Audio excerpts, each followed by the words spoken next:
George Foreman accused you of loosening the ropes, and I wanted to ask, why do you think he did that, and were the ropes loose in your opinion, and why, and how did it happen? I never loosened the ropes, I tightened the ropes. I tightened the ropes at 4 o'clock in the afternoon.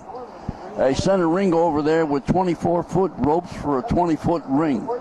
So I went there with Bobby Goodman, and he can confirm this.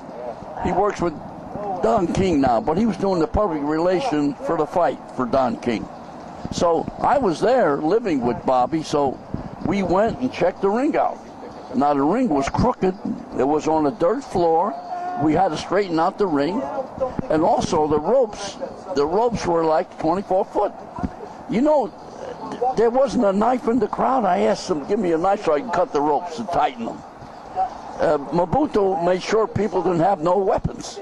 So what happened, I got a two-ended razor blade and I cut the ropes, made them 20 feet, and I tightened them. But what I didn't take into consideration, it was 4 o'clock in the afternoon. We were fighting at 4 o'clock the next morning, and the heat loosened the ropes. Mm-hmm. You got to remember that was a big discussion because the ropes were loose and Muhammad could have fell out of the ring. I didn't want the ropes loose because when he was leaning back, if he'd have fell out of the ring, that ring was like 6 foot in the air. It was in the middle of a soccer field. If he'd have fell out of the ring, Muhammad would have broke his back. So I was worried about him falling through the ropes. In fact, when he was near my corner, I smacked him in the butt to get the heck off the ropes. 3 seconds of round number 10. The winner, and once again, heavyweight champion of the world, Big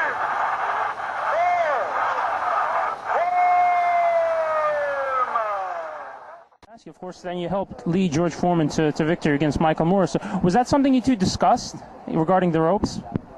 There was nothing to discuss. What happened, happened. You never deal with the past. You never, and listen, you can't lean on the past. You got to go with the future. Whatever's happening now is happening. Angelo, do you think, it's a question I always wanted to ask, do you think that Muhammad was upset by George Foreman's victory over Michael Moore because, he couldn't fight anymore, or was he happy that a fighter that he beat was able to do this at that age? Muhammad Ali probably didn't even see the fight. Upset? No. Muhammad was very happy for him. He was happy because I was happened to be in George Foreman's corner when he knocked out Moore. So there you go to this world of Fistiana. Here I am, I'm working against a guy in Zaire, and all of a sudden I'm working with him.